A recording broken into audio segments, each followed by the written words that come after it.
your muse, and that an anorexic muse is a dying muse. That's right. And this podcast has been my muse sitting up and whispering in my ear at night around storytelling and the way that I do storytelling. And so I'm wondering, how do you court your muse as someone who's been gifting us with narratives from so many spaces for such a long time? Well, it's about respectability and having a relationship with your muse.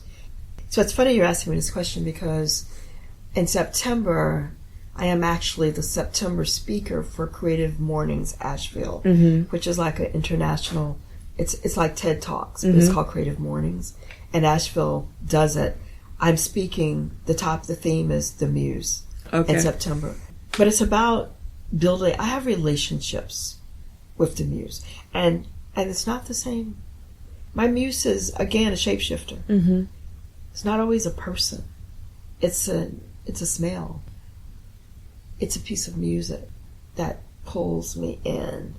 I have had some very unusual experiences with my muse who actually will show up when I'm writing. And Toni Morrison clarified this. I asked her a question many, many years ago in a class I took after her. And under her, and I said, I asked her afterwards because I was too timid to ask in the class. And I went up to her and I said, oh, I am not bipolar. I'm not schizophrenic. I said, but but my characters talk to me. And she said, you know what being in the zone means? She said, I said, yeah. I said, like athletes. Pain. She said, when you're in the zone, your muse will come. I said, no, she actually comes. She's a woman. I can tell you what she looks like, what her hair looks like, what she smells like, what she's wearing. I said, she actually comes to my bedroom, plays on my dresser, and gives me these amazing things to write. And she said, yeah, you've invited them. So I think you have to know how to invite your muse. And that comes again to being vulnerable. We are so multifaceted. And we all hear voices on some level. And we have to honor the voices. You know, a lot of that is genetic deja vu, I know. A lot of it is coming from an ancestral spirit place. But a lot of it is my creativity. Right. You know, this novel I've been writing for 20 years is about a little slave girl that literally stepped out of, I was at the governor's mansion inside of a room that had a fireplace, and she stepped out of the fireplace and told me her story and looked at me and said, you gotta write this. You gotta write my story. And I said, it's taken me so long to write this because she's a child. She's playful. But I get chapters, and she goes away, and I get chapters. Yeah. I said, so my relationship with my muse is one where I also, because of this novel, I have trained my muse. Yeah.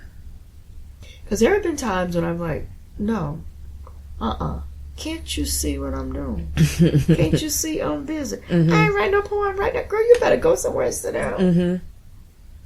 And she doesn't care. She's unrelenting. Right. Yeah. And I've always told people, the muse is a jealous mistress. She wants you when she wants you when she wants you. So you have to acknowledge, appreciate, celebrate, and listen. And that's why, you know, for my creativity, when people ask me, how do you write? I keep journals. I use my journals like bank accounts. Sometimes my muse will bring me one line, but I have to capture it somewhere. I write it down, that one line. I went to Panama a few years ago, many years ago, 2006, with Renee. With Renee, yeah. I took 13 journals with her. I came back with a manuscript that is now published. Yeah. That manuscript was Breath of the Song. I had all of these deposits. What do we do with a bank account? My journals I'm putting in, and then when I have this free time, to like, okay, I'm going to go write. A lot of those journals start talking to each other. Yeah. But when the muse comes, I have to capture what are containers I build for that creativity. So I'm constantly depositing, even if I can't stop the life I'm doing right then. Yeah. Like since I've been the poet laureate, I don't have time to write. Yeah. But I have so much writing to do when I finish because the muse is still whispering in my ear. I'm listening to her. Yeah. I'm writing it down. Thank you. So we're at the end of our interview.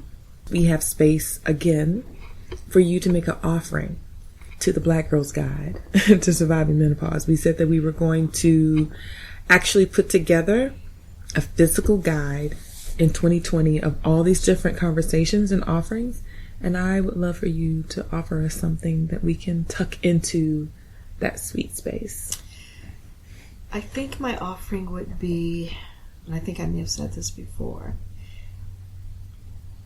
that we continue to open up our hearts and our homes and our spirits to each other as sisters, that we're very generous and tender with each other, and that we continue to make space for, in terms of, I know the title is menopause, but for me that's metaphoric of just change, period.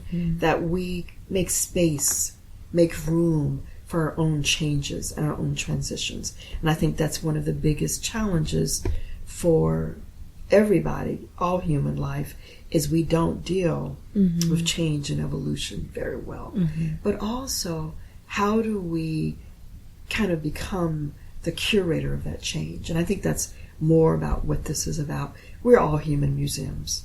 Yeah. And we all need to be the curators of those human museums.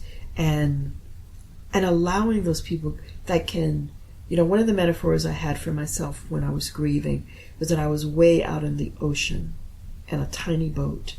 But I could see all my family and friends on shore, like kind of telling me to come back. And they were concerned for me. They were worried about me. And I was way out in the ocean by myself. But I knew I was not going to drown. I was not going to tip over, because I could see the shore. And everybody was there waiting for me. And I think we have to be the ones waiting for the ones who need us to wait for them. We have to be the ones who ask us to help them push the boat out. You know what I'm saying? That comes back to, what does real tribe really look like? How do we celebrate? And how do we grieve with each other? How do we hold each other up? How do we, like today, say, stop. Stop. You're becoming spiritually, emotionally bankrupt. So my offering is that we give more, and we also help our sisters lift stuff up and out. Like really, I think one of the things that Black women are charged with, and we don't know what to do with it, we're holding so much stuff for so many people, and none of it belongs to us.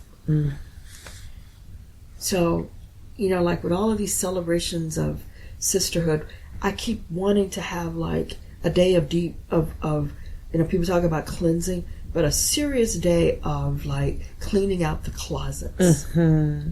Real closets sometimes. Helping people understand they don't have to carry that anymore. Yeah. This is not your stuff. Put it on the corner, tell them to come get it, or the trash is coming in 2 days. Right. And be done. Be done with it. But how we help each other to get to that place. I appreciate that gift. Thank you. I appreciate you and this friendship and sisterhood. Thank you. I love you. And I appreciate you. I appreciate this project. It's going to be so significant and vital for so many of us. And it's needed right now. It's the medicine. Thank you, Mama Jaki. Thank you. We hope you enjoyed this most recent episode of the Black Girl's Guide to Surviving Menopause. We want to stay connected with you. You can follow us on social media. We're on Instagram at the Black Girl's Guide to Menopause. And we're also on Facebook as the Black Girl's Guide to Surviving Menopause. You can listen to us on several different platforms: Anchor, Google Play, Apple Podcasts, Spotify, SoundCloud, and Stitcher. Please share with your friends and family, subscribe, and give us reviews. That gives us feedback that's very necessary, and it helps people find us as well. We also want to hear from you, so don't forget about the listener letters. You can send your listener letters to decolonizingthecrone@gmail.com. And in the subject line, put listener letter. We'd love to hear your questions and your thoughts about the podcast. questions that we can share with our guests and the people that we're interviewing. And we would also like to know what you would like to offer to the guide that we're putting together for 2020. So once again, thank you so much for listening to our podcast, and we look forward to seeing you again soon on the dark side of the moon.